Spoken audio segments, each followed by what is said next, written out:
أعوذ بالله من الشيطان الرجيم بسم الله الرحمن الرحيم نحمده ونصلي على رسوله الكريم أما بعد ربي اشرح لي صدري ويسر لي أمري واحلل عقدة من لساني يفقهوا قولي ربي زدني علما ربی زدنی علما ربی زدنی علما۔ عزیز بہنوں اور بھائیوں، السلام علیکم ورحمۃ اللہ وبرکاتہ۔ سورۃ الطلاق، خلاصہ اور ترجمہ۔ پچھلی 2 صورتوں میں مسلمانوں کو یہ تنبیہ فرمائی گئی تھی کہ وہ اپنے بیوی بچوں کی محبت میں گرفتار ہو کر اللہ تعالیٰ کی یاد سے غافل نہ ہوں۔ اب اس صورت اور اگلی صورت میں میاں بیوی کے تعلقات سے متعلق کچھ ضروری احکام بیان فرمائے گئے ہیں۔ ازدواجی تعلقات کے مسائل میں طلاق ایک ایسا مسئلہ ہے جس میں عملاً بہت افراط و تفریط پائی جاتی ہے۔ چنانچہ قرآن کریم نے اس کے بارے میں متوازن طرز عمل اختیار کرنے کے لیے طلاق کے کچھ احکام سورہ بقرہ میں آیت نمبر 226 تا 232 میں بیان فرمائے ہیں۔ اب اس صورت میں طلاق کے وہ احکام بیان فرمائے گئے ہیں جو وہاں بیان نہیں ہوئے تھے۔ چنانچہ بتایا گیا ہے کہ اگر طلاق دینی ہو تو اس کے لیے صحیح وقت اور صحیح طریقہ کیا ہے۔ نیز جن عورتوں کو حیض نہ آتا ہو ان کی عدت کتنی ہوگی، عدت کے دوران ان کے سابق شوہروں کو ان کا خرچ کس معیار پر اور کب تک اٹھانا ہوگا، اگر اولاد ہو چکی ہو تو اس کو دودھ پلانے کی ذمہ داری کس پر ہوگی۔ اس قسم کے احکام بیان فرماتے ہوئے بار بار اس بات پر زور دیا گیا ہے کہ ہر مرد اور عورت کو اللہ تعالیٰ سے ڈرتے ہوئے اپنے فرائض ادا کرنے چاہیے، کیونکہ میاں بیوی کا تعلق ایسا ہے کہ ان کی ہر شکایت کا علاج عدالتوں سے نہیں مل سکتا۔ ایک متوازن خاندانی نظام اس وقت تک قائم نہیں ہو سکتا جب تک ہر فریق اللہ تعالیٰ کے سامنے جواب دہی کا احساس کرتے ہوئے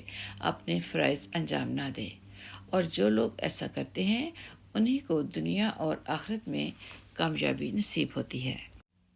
یہ سورت مدنی ہے اور اس میں 12 آیتیں اور 2 رکوع ہیں۔ بسم اللہ الرحمن الرحیم۔ اے نبی، جب تم لوگ عورتوں کو طلاق دینے لگو تو انہیں ان کی عدت کے وقت طلاق دو اور عدت کو اچھی طرح شمار کرو، اور اللہ سے ڈرو جو تمہارا پروردگار ہے۔ ان عورتوں کو ان کے گھروں سے نہ نکالو اور نہ وہ خود نکلیں، الا یہ کہ وہ کسی کھلی بے حیائی کا ارتکاب کریں، اور یہ اللہ کی مقرر کی ہوئی حدود ہیں، اور جو کوئی اللہ کی مقرر کی ہوئی حدود سے آگے نکلے تو اس نے خود اپنی جان پر ظلم کیا۔ تم نہیں جانتے، شاید اللہ اس کے بعد کوئی نئی بات پیدا کر دے۔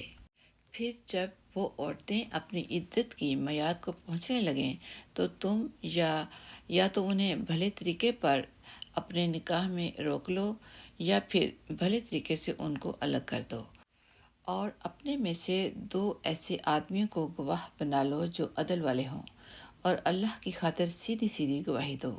لوگوں، یہ وہ بات ہے جس کی نصیحت اس شخص کو کی جا رہی ہے جو اللہ پر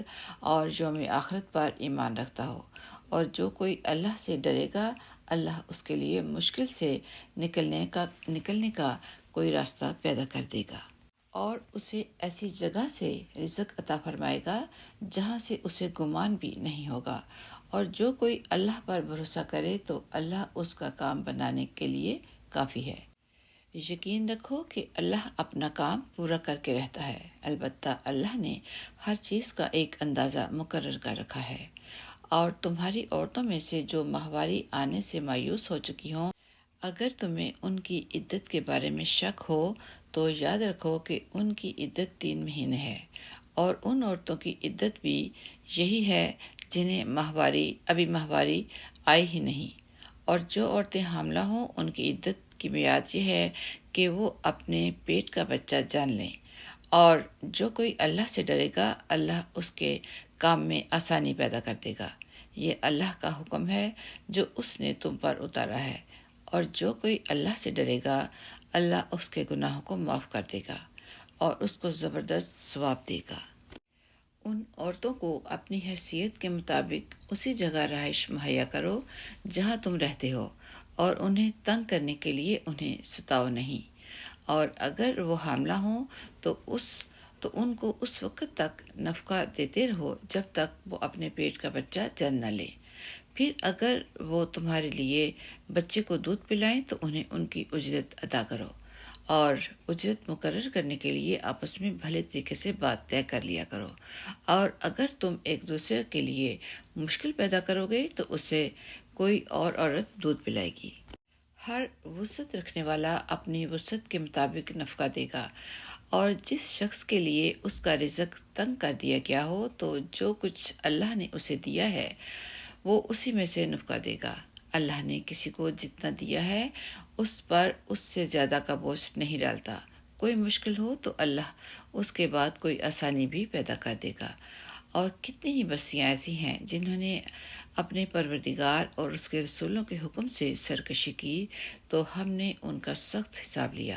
اور انہیں سزا دی، ایسی بری سزا جو انہوں نے پہلے کبھی نہ دیکھی تھی۔ چنانچہ انہوں نے اپنے اعمال کا وبال چکھا اور ان کے اعمال کا آخری انجام نقصان ہی نقصان ہوا، اور آخرت میں ہم نے ان کے لیے ایک سخت عذاب تیار کر رکھا ہے۔ لہٰذا اے عقل والو جو ایمان لائے ہو، اللہ سے ڈرتے رہو۔ اللہ نے تمہارے پاس ایک سراپا نصیحت بھیجی ہے، یعنی وہ رسول جو تمہارے سامنے روشنی دینے والی کتاب کی آیتیں پڑھ کر سناتے ہیں، تاکہ جو لوگ ایمان لائے ہیں اور جنہوں نے نیک عمل کیے ہیں ان کو اندھیروں سے نکال کر روشنی میں لے آئیں، اور جو شخص اللہ پر ایمان لے آئے اور نیک عمل کرے، اللہ اس کو ایسے باغات میں داخل کرے گا جن کے نیچے نہریں بہتی ہوں گی، جہاں جنتی لوگ ہمیشہ ہمیشہ رہیں گے۔ اللہ نے ایسے شخص کے لیے بہترین رزق طے کر دیا ہے۔ اللہ وہ ہے جس نے 7 آسمان پیدا کیے اور زمین بھی انہی کی طرح۔ اللہ کا حکم ان کے درمیان اترتا رہتا ہے تاکہ تمہیں معلوم ہو جائے کہ اللہ ہر چیز پر پوری قدرت رکھتا ہے، اور یہ کہ اللہ کے علم نے ہر چیز کا احاطہ کیا ہوا ہے۔